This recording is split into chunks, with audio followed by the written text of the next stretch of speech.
Bonjour et bienvenue sur cette nouvelle analyse de marque de Direct Response où on analyse en détail des marques qui font beaucoup d'argent grâce à des stratégies de Direct Response.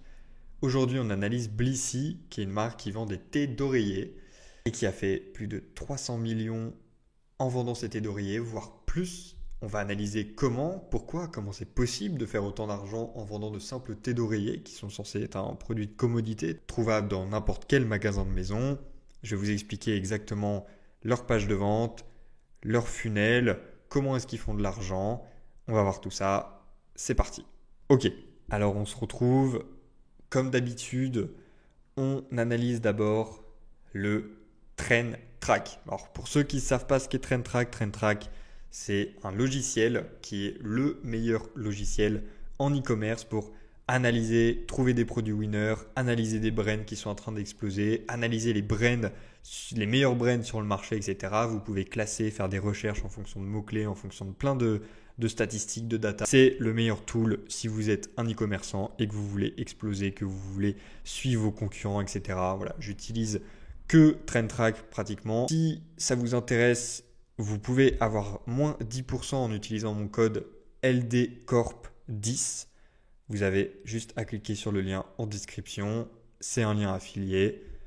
Mais voilà, même si ce n'était pas affilié, je vous en parlerai quand même parce que c'est un des meilleurs tools que j'ai vu sur le marché et ça fait 5 ans, bientôt 6 que je suis dans l'e-commerce. J'en ai vu passer des tools. Donc si je vous le dis, si c'est le seul que je recommande, c'est qu'il y a une raison. Donc on va regarder un petit peu blissy.com. Blissy.com, donc ça c'est sur 2 mois différents. On va regarder plutôt celle-là. Mais juste c'était pour vous montrer que voilà, il y a un petit scaling à nouveau au niveau des visites mensuelles. Okay, donc globalement on est sur beaucoup de visites mensuelles, 1 million c'est beaucoup. En termes de revenus mensuels, TrendTrack estime entre 1,3 million à 4 millions. Des infos que moi j'ai vues, que j'ai recherchées, etc. J'estime plutôt en fonction des mois, entre 5 millions à 20 millions. Ça dépend des mois. Notamment, par exemple, si on regarde ici, on peut observer que ici, il y avait durant le Black Friday et Noël, il y a eu des montées à environ 20 millions par mois. Et là, on est plus ou moins autour des 5 millions par mois.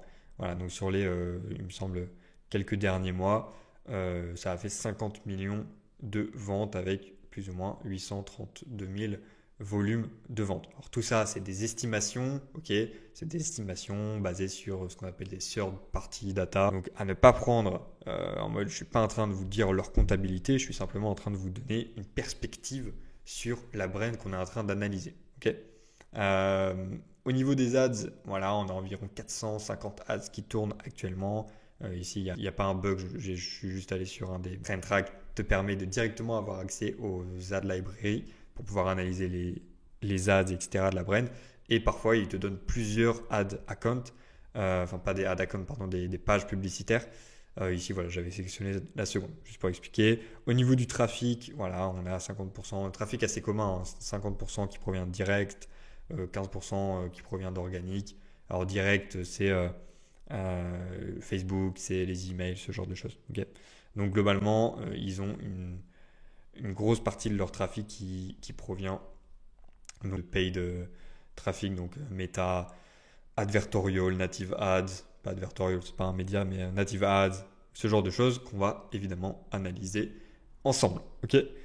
USA, voilà, on analyse beaucoup de marques US, on fera peut-être des marques françaises, mais évidemment, souvent, elles ne sont pas aussi intéressantes. Au niveau du trafic organique et d'avoir plus une vision au niveau du trafic organique, donc sur SEMrush, au niveau trafic organique, on peut voir qu'on est en trafic organique avec, voilà, vous avez une explication un peu plus concrète d'où ça provient. Donc, vous voyez, email 11 000, display ads 70K, mais comme TrendTrack le dit, hein, la majorité provient du direct. Donc voilà, on a à peu près les mêmes datas en fait, des deux côtés. Je vous montre juste parce qu'il y a un focus un peu plus concret sur l'organique ici, mais au niveau des visites, globalement, on a pareil. Voilà, donc qu'est-ce que c'est exactement Blissy? Je vous ai dit qu'ils vendaient des thés d'oreiller.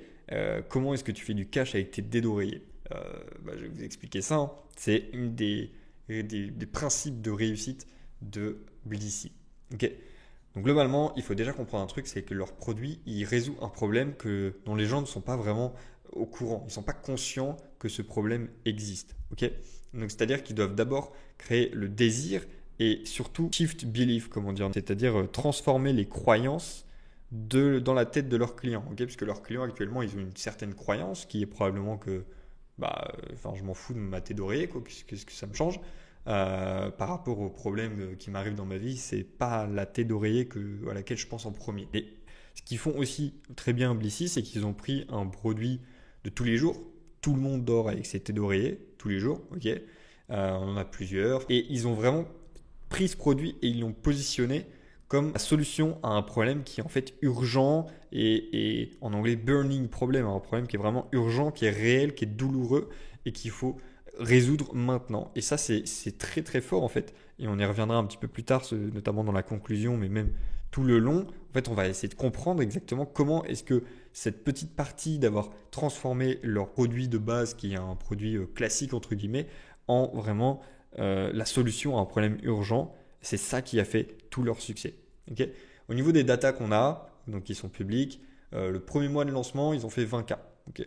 Donc c'est un bon mois de lancement, c'est-à-dire quand tu lances un produit et que tu fais 20K le premier mois, c'est que tu as généralement c'est un bon testing. Et en fait, en 7 à 8 mois, ils ont fait au-dessus de 10 millions. Donc on ne sait pas exactement, on sait qu'ils ont fait plus de 8 chiffres très rapidement. Et c'est bootstrap, hein. C'est-à-dire qu'il n'y a pas eu de financement extérieur, ils ne sont pas funded.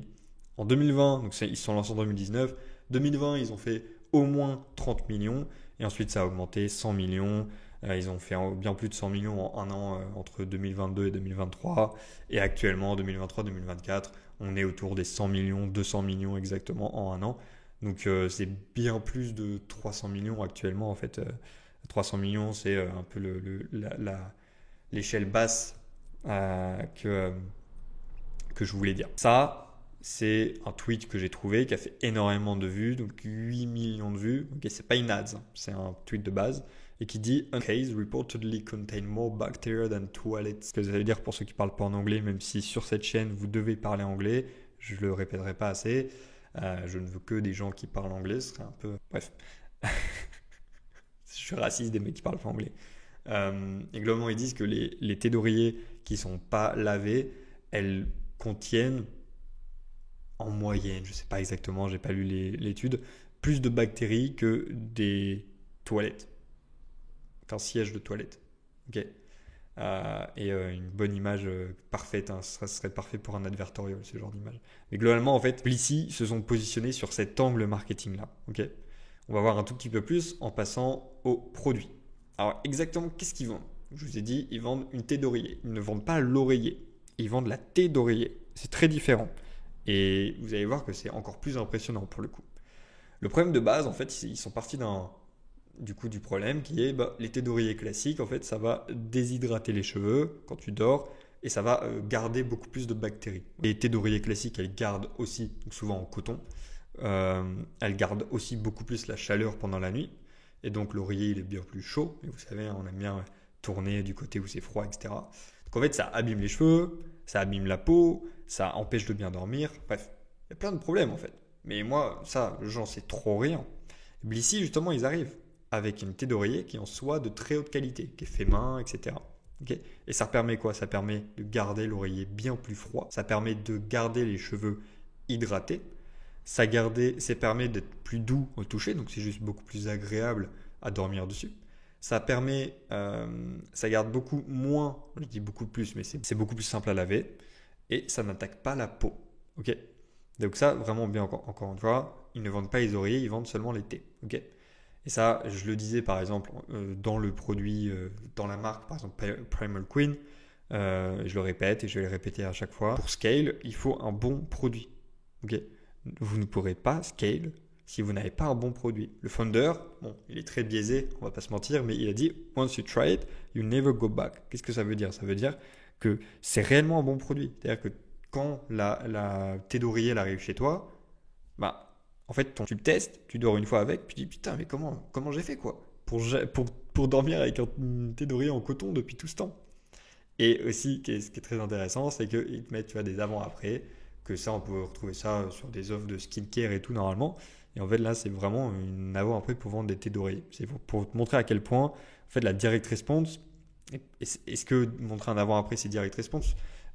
Plus ou moins, on pourrait, bref, c'est un autre débat. Mais globalement, voilà, ils sont pas juste en train de vendre un thé d'oreiller en mode comme Ikea peut vendre une thé d'oreiller. Ok, passons à la partie trafic. D'ailleurs, petite aparté avant qu'on rentre dans le vif du sujet. Si vous avez une marque e-commerce et que vous voulez savoir exactement quel type de page, de funnel vous devez utiliser, vous vous posez la question, est-ce qu'il faut que je fasse une landing page? Est-ce qu'il faut que je fasse un advertorial? Est-ce qu'il faut que je fasse une listicle? Est-ce qu'il faut que je fasse une page produit classique? Une VSL? Et que vous savez juste pas, et il y a plein d'infos dans tous les sens, vous voyez des brains faire ça, faire X, faire Y, et juste vous vous dites, putain, mais je sais pas quoi faire. J'ai créé un guide 100% gratuit que vous pouvez récupérer en vous inscrivant à ma newsletter. Donc vous avez juste à aller dans la description et à cliquer sur ma newsletter, à la rejoindre et vous allez recevoir le guide totalement gratuitement. Ok ? Ceci étant dit, on retourne sur la vidéo. Donc, les créatives, ils ont plein de formats différents. Ils ont du problem lead ads. Donc, vous voyez là à l'image, I used to sleep on cotton, coton, je sais pas comment on pourrait dire en anglais, until I got blablabla. Ok ? Globalement, c'est un peu story lead, c'est un peu problème. C'est quoi le problème de dormir sur du coton? Quand t'es pas au courant, bah du coup ça te... Bah ouais, dis-moi, je sais pas quoi. Ils ont des vidéos, des offers vidéo, donc c'est vraiment, globalement, ils te mettent en avant leur offre. Ils ont ce que j'appelle upcycling video ads. C'est plein de... C'est pas une ad qui est, comment dire, qui est en un seul plan. C'est plein de plans différents, plein de personnages différents. C'est un peu, tu prends plein de parties, un peu comme des Lego, et tu les assembles ensemble dans une ad. Et j'appelle ça une upcycling ad. Voilà, donc ils font ça pas mal. En gros, c'est un peu comme si tu prenais plein de hooks et tu mets tous ces hooks d'affilée en fait. Et ça marche très très bien parce que du coup, ça garde vachement, c'est vachement dynamique, etc. Donc voilà, ils en ont plusieurs. Ce genre d'ads, vous savez, juste avec une musique UGC qui don't tell anyone, but I found a secret selling, blablabla. Ils ont encore une fois upcycling, ils ont des skit ads. Ok. Donc c'est des vidéos un petit peu marrantes, skit avec une ambiance, comment dire, c'est comme du théâtre presque, c'est comme du cinéma, c'est bien travaillé, ouais. C'est un peu limite des ads qu'on pourrait voir à la télé. Généralement à la télé, c'est généralement des skit ads. Voilà, donc ils en tournent aussi. Watch how it uses the persona voice. C'est ce que je voulais vous dire. Globalement, j'ai pris des screens presque au hasard, hein, mais pourtant ça marche bien. For those of us with sensitive skin. Là, on voit bien que ils parlent notamment aux femmes. En fait, ils parlent presque aux femmes. Leur persona, c'est pas un homme, c'est des femmes. C'est des femmes entre 30 et du coup, for those of us with sensitive skin, quand ça vient d'une femme, bah, c'est très puissant. Or, you beauty sleep. Ouais, beauty sleep, encore une fois, c'est un terme un petit peu jeune. Pas jeune, mais ouais, 25, 30 ans. C'est vachement utilisé. Donc, ça, c'est vraiment important de parler dans les mots qu'utilise ton marché, en fait. Voilà, et puis, ouais, il y a des ads un peu en mode presque organique. Vous savez, toutes les vidéos un peu organiques en mode. C'était T-Boy in Shape qu'on faisait plein comme ça. Bref. Du UGC, des TV achats, ads, c'est pas mal. Du voice-over. Bref, et au niveau de la page en 400 ads, 37 ads sur une page secondaire. Bref, ils ont des ads, ils scale, ils font du cash et juste ils ont plein de formats. Donc encore une fois, à chaque fois, je vous invite à aller voir de vous-même leur ad library parce que je peux pas regarder les 400 ads ensemble, c'est pas l'objectif. L'objectif c'est juste de vous montrer que ils font beaucoup d'ads et qu'ils ont plein de formats différents. Ok, on n'est pas dans une analyse de chaque ads une par une. C'est pas une analyse de copie, c'est une analyse de la brand. D'accord. Au niveau des creatives statiques, un truc intéressant que je voulais vous montrer parce qu'il y a beaucoup de gens qui ne comprennent pas encore quand on leur dit il faut que vous ayez des angles marketing différents. Il y en a plein qui ne comprennent pas. Ça veut dire quoi des angles marketing différents? Là, on a un exemple très concret. C'est la même statique, c'est la même créa. Okay. Pourtant, ici, on a Blissy, Satin, Pillowcase. Okay. Globalement, Blissy, ils sont en soie. Et il y a aussi les pillowcases, les thés d'oreiller en satin. Donc, globalement, je dis juste, voilà, Blissy, c'est mieux que le satin. On a un autre, World Winning Silk Pillowcase. Okay, ils mettent en avant le fait qu'ils ont gagné des prix. Il y en a un autre, voilà, ils sont plus en mode sur la qualité du produit. En fait, tout ça, c'est un angle marketing différent. T'en as un, c'est angle concurrent, genre on est mieux que les autres. Il y en a un, c'est pas vraiment en concurrence, mais plutôt en mode on est validé par une autorité. T'en as un qui est plutôt, regardez, on est un produit de très bonne qualité, quoi. Euh, Là, pareil, c'est encore un angle marketing en disant, on est cher, ouais, mais en fait, c'est parce que la qualité suit.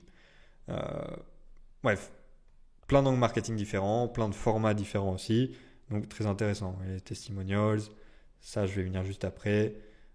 Product, euh, qu'on appelle ça, concurrent, j'ai oublié le terme, bref, vous voyez ce que je veux dire.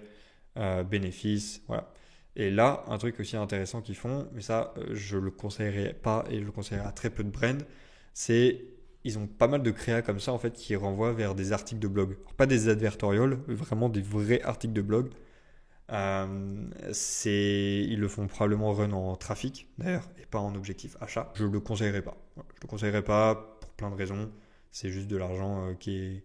En fait, eux, ils ont tellement de budget et ils ont déjà tellement une awareness sur le marché qui est énorme qu'ils peuvent se permettre ce genre de choses. Vous, nous, ça sert à rien. Encore une fois, allez voir leur library. Alors, j'ai pas mis cette fois de partie organique. Je me suis rendu compte qu'en fait, on perdait juste du temps à regarder la partie organique parce que c'est tout la même chose. Voilà, c'est des vidéos sur Insta, quoi. Donc, je suis pas expert en organique non plus et je pense que c'est pas le plus intéressant. Alors, on va regarder un petit peu Google Ads. Google Ads, ça va aller assez vite. Globalement, ils ont une bonne page de branding. Ils sont positionnés sur leurs produits. D'ailleurs, petit aparté, j'étais en appel avec mon mentor juste avant là, de record cette vidéo. Et on était en train de parler d'une brand que je suis en train de lancer. Et il me disait, il faut que tu ailles, va te placer sur le branding, comment ça s'appelle, sur le mot-clé de tes concurrents. Okay, qui est une technique que je connais déjà. J'en ai même parlé, il me semble, dans la vidéo de Primal Queen, l'analyse. J'en ai déjà parlé. Mais là, un truc que je connaissais mais auquel j'avais pas du tout pensé, en fait, il me disait, mon mentor, au lieu de te placer comme classique en disant juste, ouais, en essayant de faire genre que t'es la brand ou autre, de vraiment faire un truc qui se fait beaucoup dans les SaaS. Et je mettrai une petite aparté après. C'est juste de dire pourquoi est-ce que, je sais pas, Blissy va se placer sur leur plus gros concurrent et dit, why Blissy is better than ta. Tout simplement. Okay, et ensuite de faire une sorte d'advertorial et de donner une réduction pour ceux qui achètent le produit Blissy. Faire exactement la même chose, d'être en mode, voilà, pourquoi III est meilleur que 111 et tu te places sur le mot-clé de 111. Ok.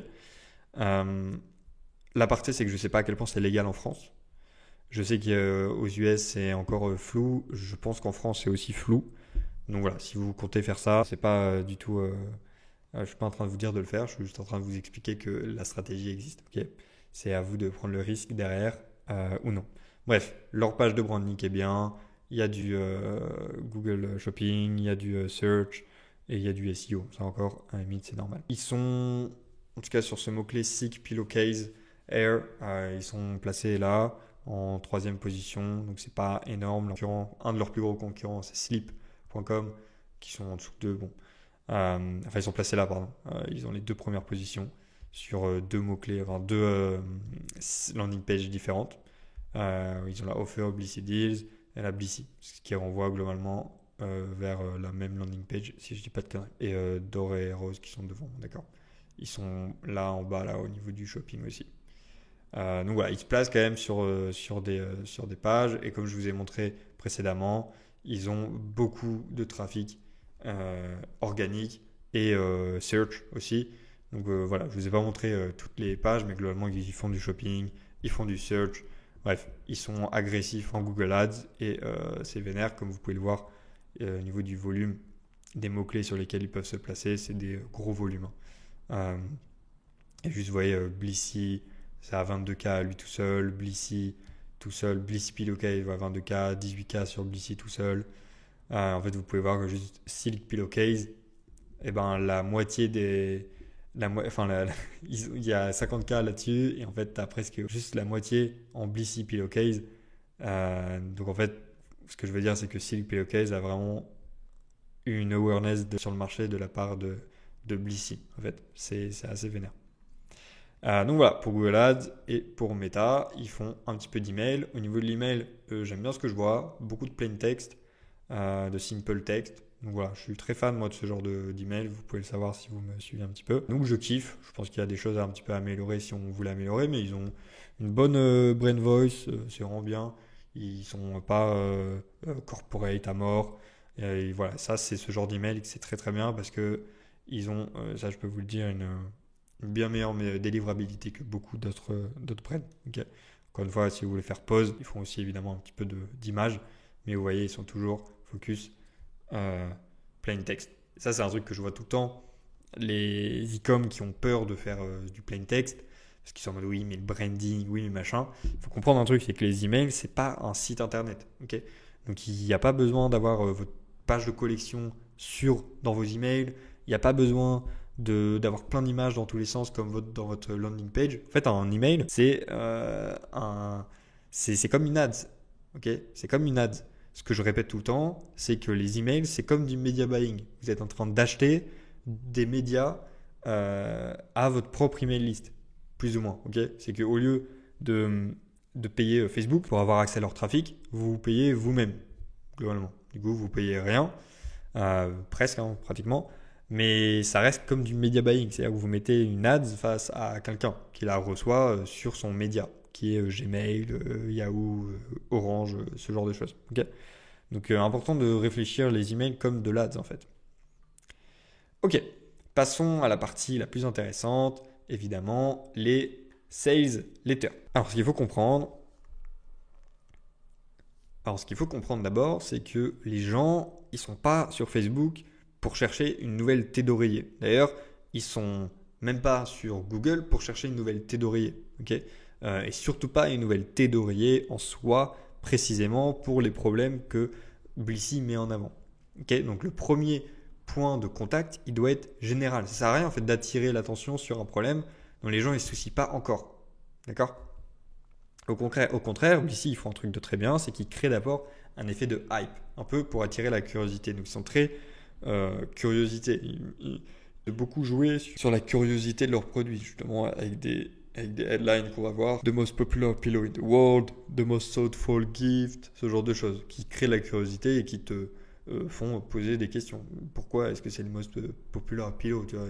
Pourquoi est-ce qu'il y a un pillow qui est un coussin, un oreiller qui est plus populaire que d'autres dans le monde? Ça n'a pas de sens. Enfin, c'est pas que ça n'a pas de sens, c'est que du coup, je suis curieux, j'ai envie de comprendre pourquoi. Donc, le contenu de leur première page listicle, on va voir de leur funnel un peu contrôle, c'est un listicle qu'on va un petit peu analyser rapidement.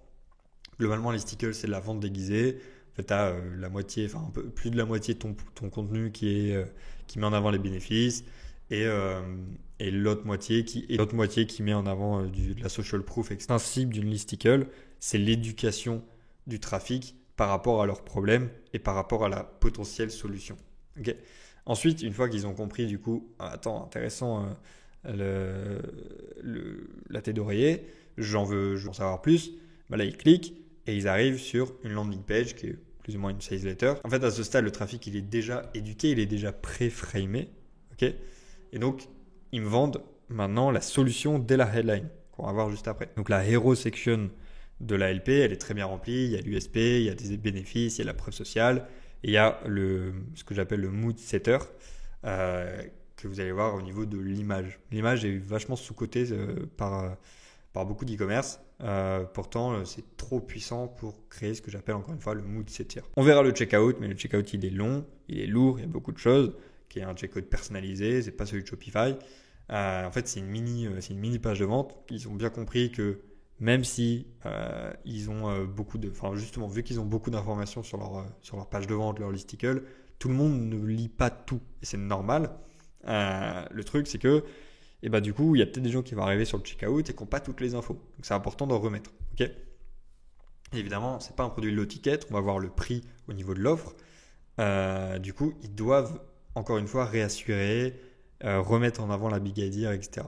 Donc, ils le font dans le checkout. Et c'est un truc qu'on voit beaucoup dans les grosses boîtes de direct response, comme Golden Hippo, comme Agora Financial, dont j'ai déjà fait une analyse sur la chaîne. Allez la voir, c'était ma toute première analyse et première vidéo de la chaîne d'ailleurs. Donc regardons le funnel en détail. Alors c'est pas lui, le funnel le contrôle, c'est lui. Okay. Ça, c'est généralement en ce moment actuellement, mais vous allez voir, ils ont plusieurs variations du coup. C'est un petit peu la page contrôle. Ok, donc tu arrives, qu'est-ce qui fait de Blissy la tête d'oreiller la plus populaire dans le monde? Comme je vous disais, curiosité. Tu vois qu'il y a 200 000 reviews, what the fuck, j'ai besoin d'en savoir plus. On arrive sur du social proof, et globalement ce que je vous disais, c'est ça, c'est au début, tu vois, ça te met en avant les bénéfices. Voilà, c'est anti-aging, skin saving, ça t'améliore la manière dont tu parais, la manière dont tu te sens, etc. Ça reste froid, donc tu dors mieux. Attention, c'est pas du satin de merde. Là, il te montre une photo de satin qui est un petit peu effiloché, machin. Blissy, c'est propre, c'est smooth, machin. Ça, c'est vachement du mood setting, encore une fois. Je vais vous expliquer juste après le mood setting. C'est hypoallergénique, donc ça, globalement, c'est au niveau des bactéries, ce genre de conneries. Là, il commence à tourner. Là, on est arrivé au bénéfice. Et là, on commence à tourner, vous voyez. Là, c'est une masterclass pour vous montrer comment faire un listicle. D'ailleurs, si vous avez une marque et que vous devez faire un listicle, quand je dis devez, vous devez d'abord aller vous inscrire à ma newsletter pour recevoir mon guide pour quelle page justement vous devez faire pour votre propre marque e-commerce. Donc, si vous rentrez dans la catégorie où vous devez faire un listicle, eh ben, c'est une masterclass et je vous invite vraiment à aller voir de vous-même aussi par la suite pour vous renseigner de comment ils ont fait.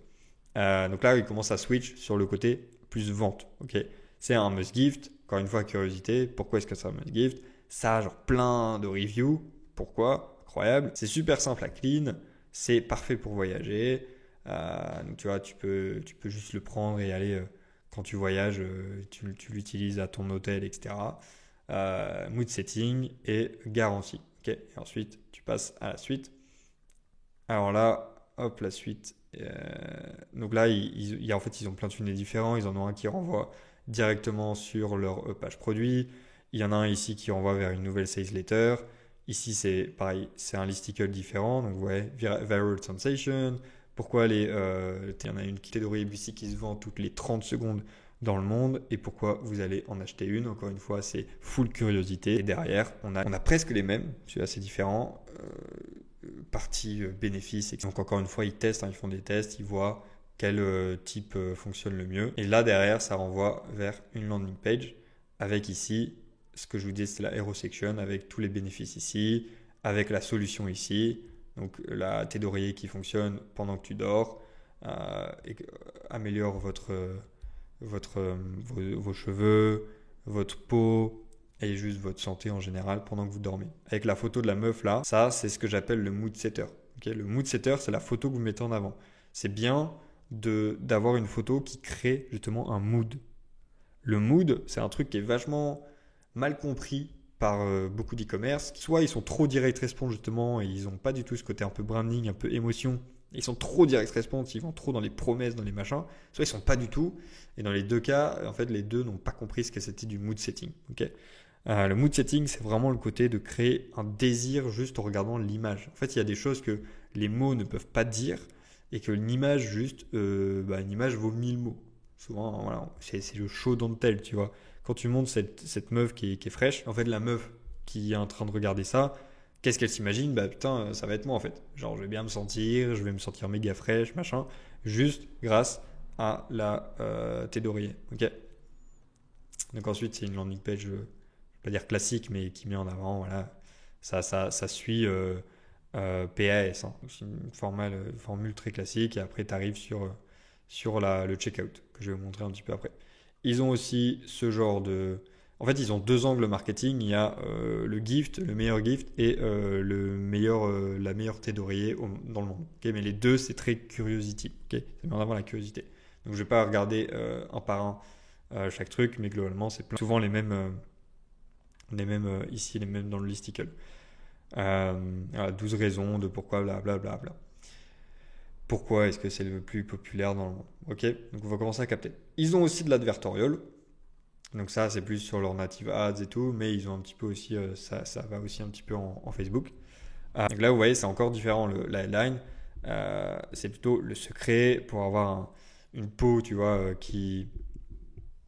En fait, c'est le côté, encore une fois, plus curiosité, et ça va encore plus loin dans l'awareness. C'est vraiment en fait, le secret pour avoir une jolie peau, en fait, c'était dans ma tête d'oreiller. Et ça, c'est un truc que tu te dis, mais what the fuck, comment ça dans ma tête d'oreiller, quoi. Et après, il vient et il t'explique, bah oui, c'est dans la tête d'oreiller pour toutes les raisons possibles. Il te renvoie vers la même landing page. Donc, vous voyez, en fait, la différence, c'est vraiment au niveau de la compliance. Pas la compliance de est-ce que vous êtes en ordre ou pas. La compliance, c'est plutôt le côté à quel point vous êtes chaud par rapport à un produit ou non. C'est lié à ce qu'on appelle le awareness que Jen Schwartz a expliqué dans son livre Breakthrough Advertising. C'est les 5 stages de awareness. Moi, j'aime bien mettre en avant ce côté, ce que j'appelle la compliance du persona. Okay. Ici, il a une compliance faible. Ici, sa compliance, elle est au même niveau, elle est au bon niveau par rapport aux mots qu'il y a sur la landing page. Et ici, c'est le checkout dont je vous parlais, qui est un checkout personnalisé, qui est vachement plus long, qui remet en avant les bénéfices, qui remet en avant la social proof et qui a une offre vraiment carrée, bien réfléchie. Etc. Alors, je ne vais pas regarder une par une chaque landing page. Voilà, vous pouvez voir ici, encore une fois, pourquoi le meilleur gift en advertorial, pourquoi c'est le meilleur gift, encore une fois, en 2025. Vous voyez, 2023, 2025. Donc en fait, ils reprennent les mêmes, ils repurposent leurs angles marketing. Et ça, c'était les articles de blog dont je vous montrais au niveau de la partie créative statique. Ça renvoie à ce type d'article de blog. Ça, c'était une de leurs premières advertorials en 2019. Donc vous voyez, avant que il soit connu, parce qu'en fait, il faut quand même que vous réfléchissiez, que toutes les ads, enfin, toutes les sales pages que je vous ai montré juste avant, en fait, ils ont déjà quand même une awareness sur le marché, ils ont déjà même des clients, ils ont déjà tout ça, ils ont beaucoup de social proof. Là, on est en 2019, vous pouvez voir ici, 14 mai 2019. Et ben, comment est-ce que tu vends quand tu arrives et que tu n'as pas de produit, que tu n'as rien vendu encore? Et ben, tu arrives avec un truc encore plus unaware. J'ai changé mes habitudes de sommeil après avoir vu cette super modèle dormir dans l'avion. Et là, du coup, tu es en mode wow. Ouais, il y a plein de trucs qui arrivent vu que tu es unaware, c'est super modèle. Comment ça, mes habitudes de sommeil? Qu'est-ce que tu as appris, machin?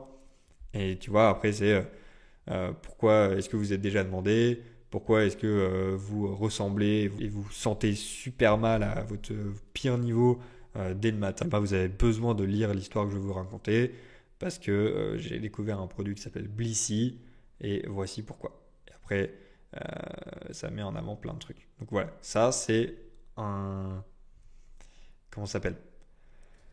Un advertorial pour lancer une brand et c'est avec ce premier advertorial qu'ils ont commencé à scale leurs produits et ensuite ils arrivaient sur une landing page pareil, donc avec un mood setter différent et le même checkout. Alors je ne suis pas certain que ces deux-là soient ce qui était déjà en 2019 pour le coup, mais c'est ce que j'ai trouvé. En tout cas ça, je sais que c'est ce qui était en 2019. Si ça vous intéresse d'ailleurs d'avoir toutes ces pages de vente, etc., je vais sûrement en parler soit sur mon Telegram, c'est-à-dire donner un document avec, vous pouvez retrouver tous les swipes que j'ai à chaque fois de toutes les marques que j'analyse. Je pense que je vais les mettre en avant sur mon Telegram, sur ma newsletter.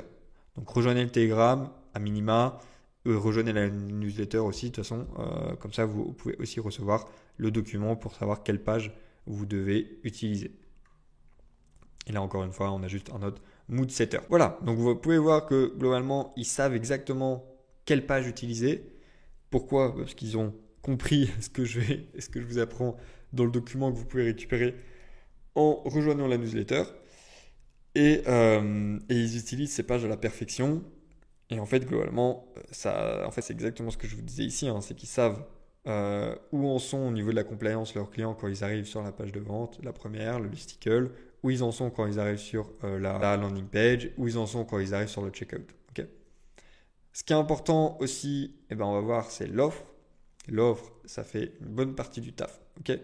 Donc l'offre, ils ont une offre assez simple qu'on voit beaucoup chez toutes les brands de direct response. Donc globalement, tu peux choisir ta couleur, ça d'accord. Tu peux choisir la taille. Ça, c'est un peu les trucs classiques. Si tu as envie d'avoir une couleur, une taille différente. Et globalement, ici, ce qu'on peut voir, c'est qu'ils ont achète 3, gagne un gratuit. achète-en deux, achète-en un. Vraiment, la meilleure offre, c'est celle-là. C'est celle qui est aussi automatiquement cliquée. Et surtout, le plus intéressant, c'est ici, le 49,47. Quand tu vois, tu as l'impression que c'est la moins chère, ça. Ça, c'est la seconde moins chère et ça, c'est la plus chère. Ok. Alors qu'en réalité, c'est celle-là la moins chère. Cette offre-là, c'est la moins chère puisque tu en achètes une. Là, en réalité, ça te coûte 200 $, alors que celle-là te coûte 80 $ seulement.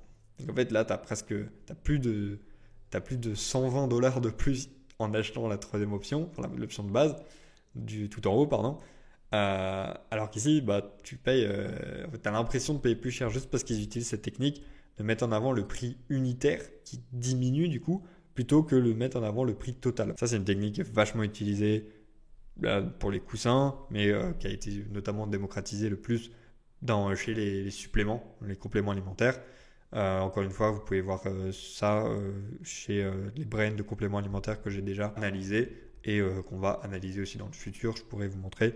Elles ont tout ça. Alors, je voulais juste vous montrer que c'était un tarif différent si tu prenais le King ou si tu prenais Queen ou Standard, c'était un peu moins cher. Bref, pas le sujet. Ils ont ce qu'on appelle un order bump.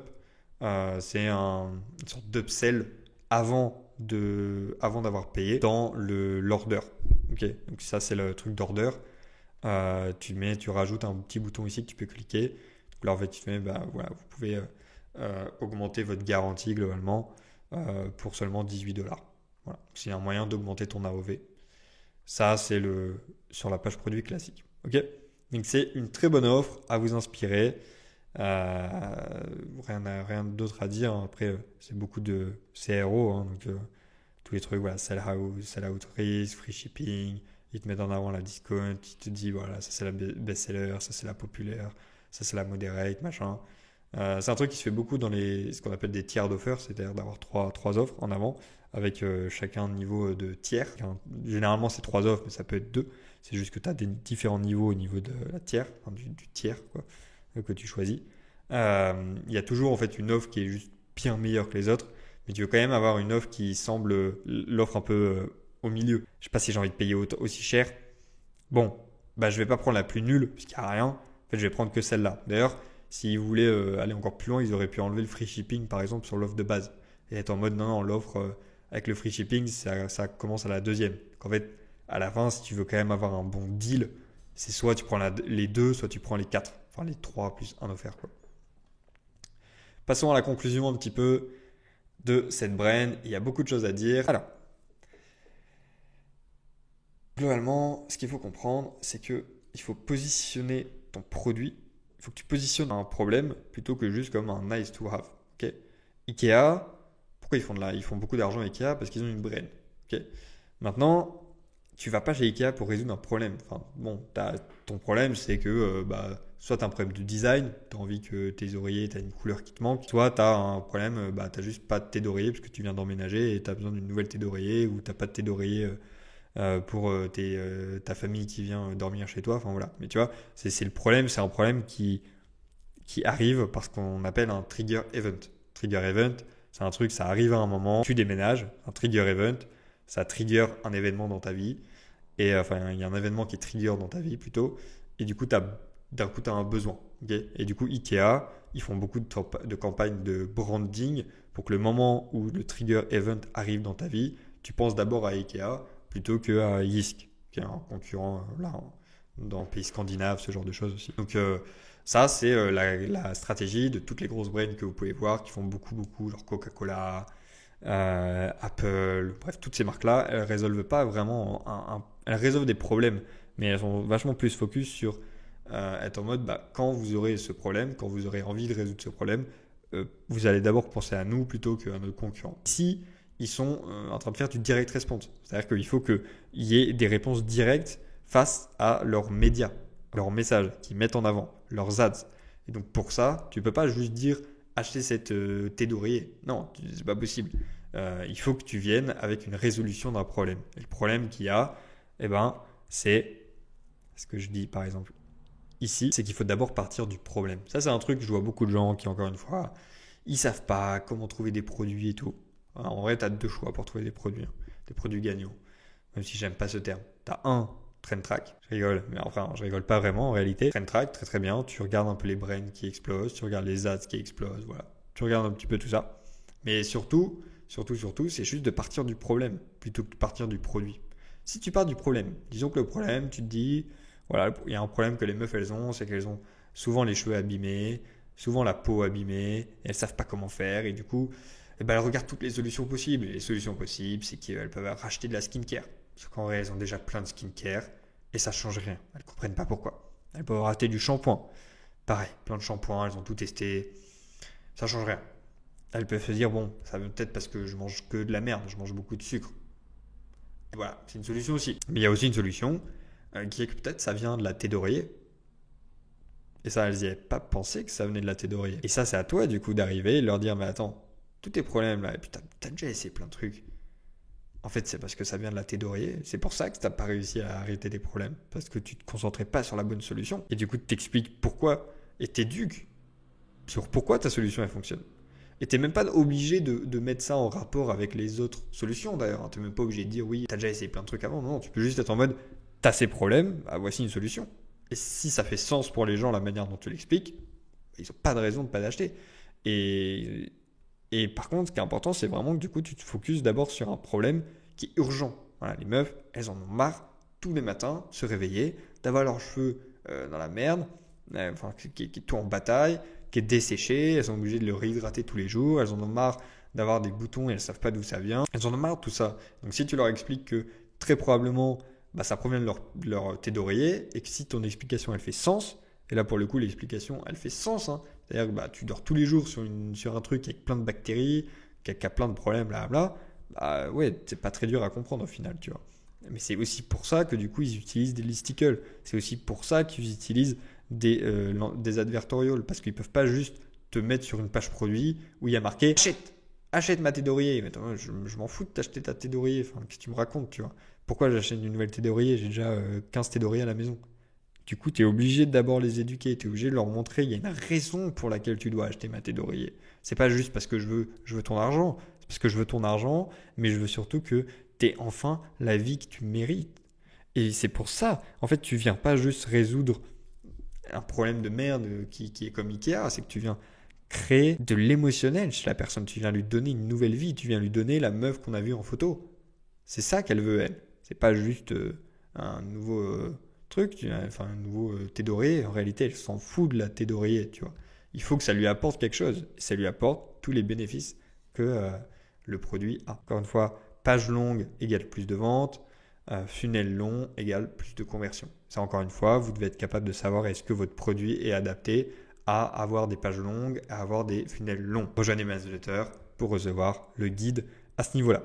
Ce qu'ils ont fait aussi, c'est qu'au début, ils sont focus sur une seule offre, qui était leur thé d'oreiller. Maintenant qu'ils sont vachement bien implantés, ils ont créé plein d'offres secondaires dans ce que j'appelle leur Offer Universe. Donc c'est leur univers d'offres. Ils en ont plein d'autres maintenant. Ils ont des masques, ils ont des bonnets, ils ont plein de trucs. Et ils sont restés dans le même univers, du coup, qui est bien dormir, qui est avoir un sommeil régénérant, qui te permet de te sentir bien dans ta peau, dans tes cheveux, dans tout ça.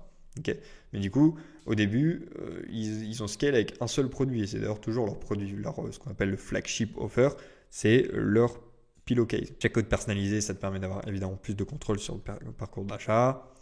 Il est possible de lier Direct Response et branding ensemble. Ici, c'est pas une marque qui vient avec des promesses impossibles, je sais pas quoi. C'est une marque qui vient avec des promesses, mais surtout qui se focus sur quand même avoir un bon branding. Ouais, c'est une marque qui a très bien réussi à avoir ce que on peut appeler le hybrid direct response. Tu vois, c'est de l'ADR, mais un peu lié avec du branding. Et c'est selon moi la meilleure moyen de faire du branding et de l'ADR actuellement. Et ça a même d'ailleurs, en fait, je pourrais dire que ça l'a toujours été. Et que ceux qui croient que l'ADR c'est un truc méga agressif n'ont pas forcément compris ce que voulait dire l'ADR. Donc les stratégies de DR, du coup, ça s'applique à toutes les industries, sans condition, tant que tu résous un problème. Mais du coup, c'est pour ça que tu peux pas faire de direct response si tu vends juste un t-shirt. Tu vas devoir jouer sur plus du désir, plus du mood setting qui peut être utilisé en direct response, hein, mais qui est plutôt, voilà, il faut que ce soit stylé, il faut que ce soit beau, il faut que tu crées une vibe, vous voyez, plutôt que que quand tu résous un problème, mais il y a plus d'éducation qui entre en jeu, ce genre de choses. Tester un mal de LP, donc ça encore une fois, actuellement, et c'est bien, il y a eu beaucoup d'éducation sur le marché en France, notamment qu'il faut tester un max de créative en AS et tout. Maintenant, il faut qu'il y ait de l'éducation sur le fait qu'il faut tester un max de LP. Ok, ça c'est vraiment vraiment important pour que les gens ils commencent à capter. Il y a les créas, c'est bien, mais il faut aussi qu'il y ait plein de LP parce que en fait, il faut tester juste le funnel qui fonctionne le mieux pour votre produit. Et même si ça marche bien pour vous actuellement, peut-être qu'en fait ça peut encore mieux marcher. Donc ce serait bête de ne pas tester. Justement, mais en plus, encore plus si ça marche bien, parce que ça veut dire que vous avez du budget et de la capacité d'avoir du trafic pour tester de nouvelles pages. Vous n'avez aucune raison de ne pas être continuellement en train de tester de nouvelles pages. Ici, voilà, c'est un peu lié au fait de faire des pages longues. C'est qu'en fait, le produit nécessite beaucoup plus d'éducation. C'est un peu high ticket, c'est quand même plus ou moins $70, $80. La thé d'oreiller, hein, c'est pas l'oreiller, c'est la thé d'oreiller. Donc, c'est pour ça qu'une listicle, c'est banger. Comprendre la compliance de ton audience avant de faire ta sales letter. J'en parle dans le guide que vous pouvez récupérer en rejoignant ma newsletter. C'est tout pour cette analyse. J'espère que ça vous a plu. J'espère que vous avez appris des choses. Je vais le redire encore une fois. Si vous voulez rejoindre TrendTrack, vous avez mon code en description pour avoir moins 10%. Rejoignez mon Telegram aussi pour avoir un petit peu plein d'infos que je partage sur ma vie, sur les nouvelles vidéos, sur plein de choses. Mais surtout, rejoignez ma newsletter pour obtenir le guide, pour savoir exactement quel type de page vous devez utiliser pour votre e-commerce. Et nous, on se retrouve une prochaine fois pour une prochaine analyse de marque. C'était un plaisir. Ciao.